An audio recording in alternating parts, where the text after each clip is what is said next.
The Children's Bible, Mark 10, Luke 19, John 11. The Journey to Jerusalem. As Jesus was on his way to Jerusalem, he passed through the midst of Samaria and Galilee. And as he entered a certain village, there met him 10 men that were lepers, who stood afar off. And they lifted up their voices and cried, Jesus, Master, have mercy on us. And when he saw them, he said to them, Go and show yourselves to the priests. And it came to pass that as they went, they were healed.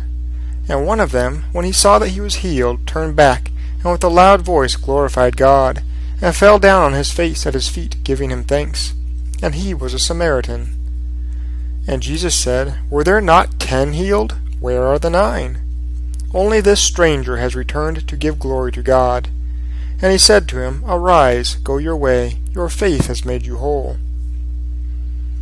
Jesus spoke this parable to certain men who were proud of their own righteousness and looked down upon others.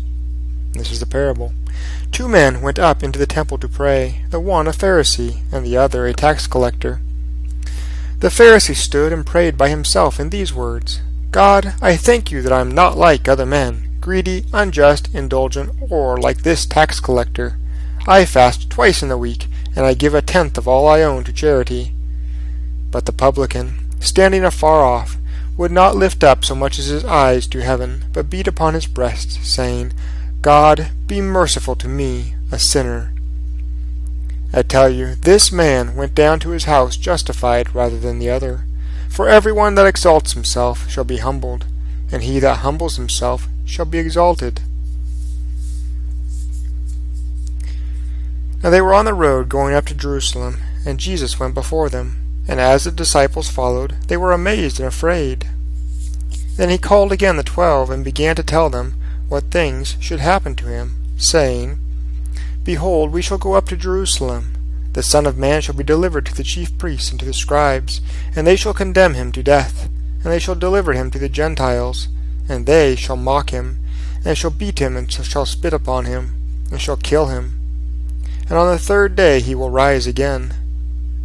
James and John, the sons of Zebedee, came to him, saying, Master, will you do for us whatever we desire? And he said to them, What do you want that I should do for you?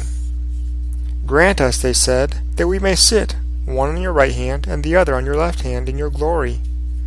But Jesus said to them, You know not what you ask. Can you drink of the same cup that I drink of, and be baptized with the baptism that I am baptized with? They said to him, We can. And Jesus said to them, You shall indeed drink of the cup that I drink of, and with the baptism that I am baptized you shall be baptized. But to sit on my right hand and on my left is not mine to give, but it shall be given to them for whom it has been prepared.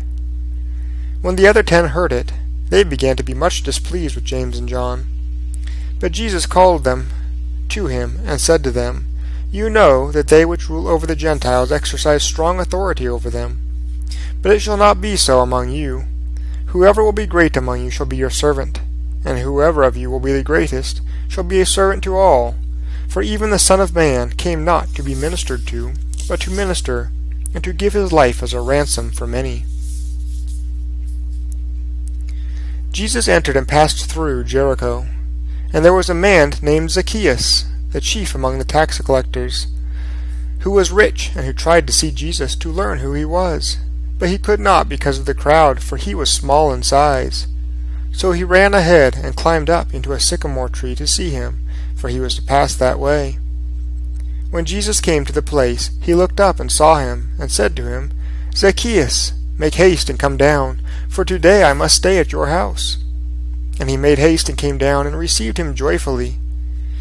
When the people saw it, they all murmured, saying, He has gone to be a guest with a man that is a sinner. Then Zacchaeus stood and said to the Lord, Behold, Lord, half of my goods I give to the poor, and if I have taken anything from any man by false accusation, I repay him 4-fold. Then Jesus said to him, This day salvation has come to this house, inasmuch as he is also a son of Abraham. For the Son of Man has come to seek and to save that which is lost.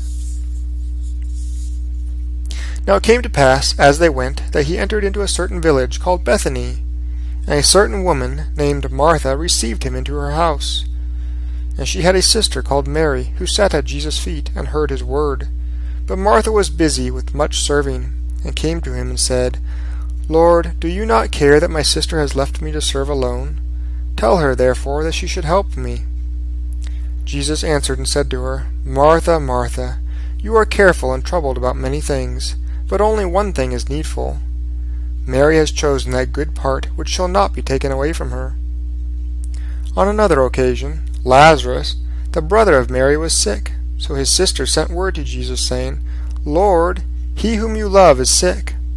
For Jesus loved Martha and her sister and Lazarus. When he heard, therefore, that he was sick, he stayed 2 days more in the place where he was. After that he said to his disciples, Our friend Lazarus sleeps, but I go that I may awake him out of sleep. Then his disciples said, Lord, if he sleeps, he shall be well.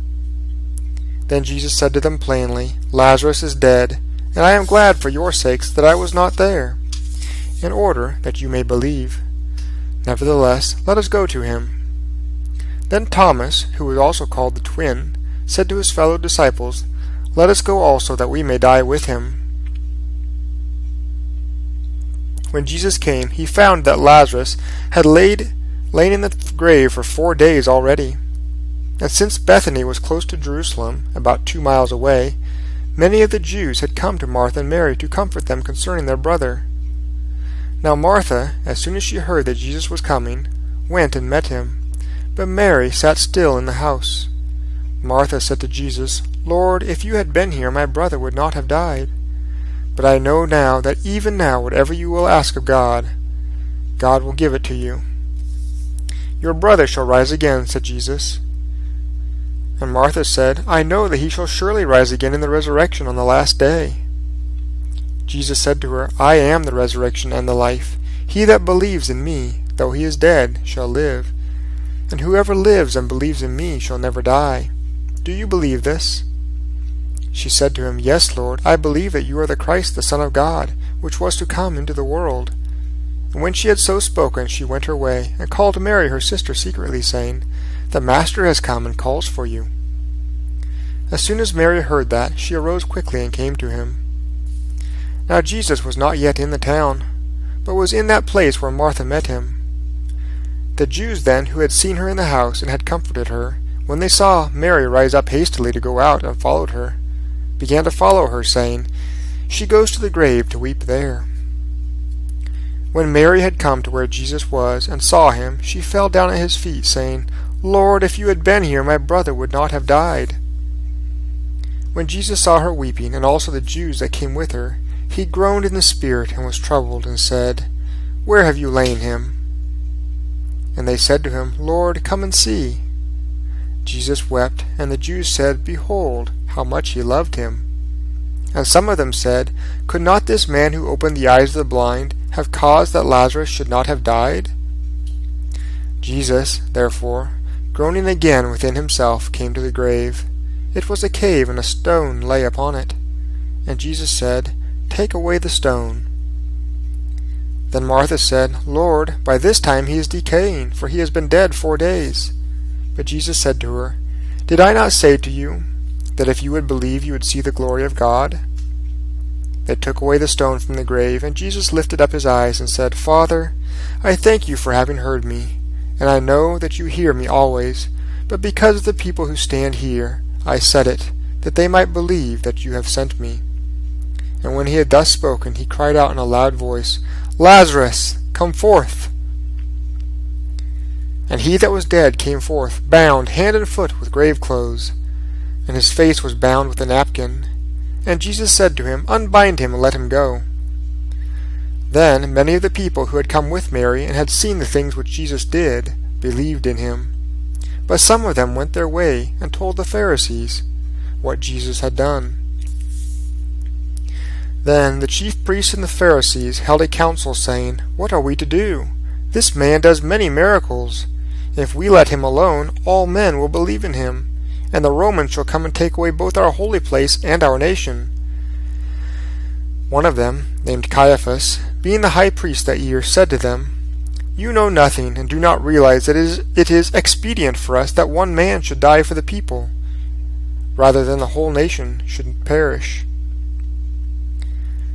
This was not his own opinion, but being high priest that year, he prophesied that Jesus should die for the nation, and not for the nation only, but also that he should gather together the children of God that were scattered abroad. So from that day forth they planned together how to put him to death. Jesus therefore walked no longer openly among the Jews, but went into a country near the wilderness, into a city called Ephraim, and there continued with his disciples.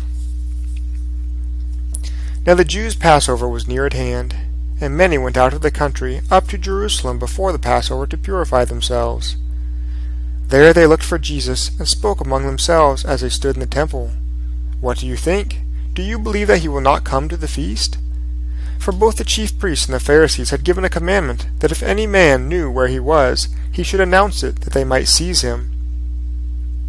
Then Jesus, 6 days before the Passover, came to Bethany, where Lazarus was, whom he had raised from the dead. And they made him a supper, and Martha served. But Lazarus was one of them that sat at the table with him. Mary took a pound of ointment, of spikenard, very costly, and anointed the feet of Jesus, and wiped his feet with her hair, and the whole house was filled with the odor of the ointment. Then said one of his disciples, Judas Iscariot, Simon's son, who was to betray him, "Why was not this ointment sold for 300 pence and given to the poor?" This he said, not because he cared for the poor, but because he was a thief, and had the money bag, and would take that what was put into it. Then Jesus said, "Let her alone, for the day of my burying has she kept this. The poor you always have with you, but me you do not always have." Many people knew that he was there, and they came not only for Jesus' sake, but that they might see Lazarus also, whom he had raised from the dead.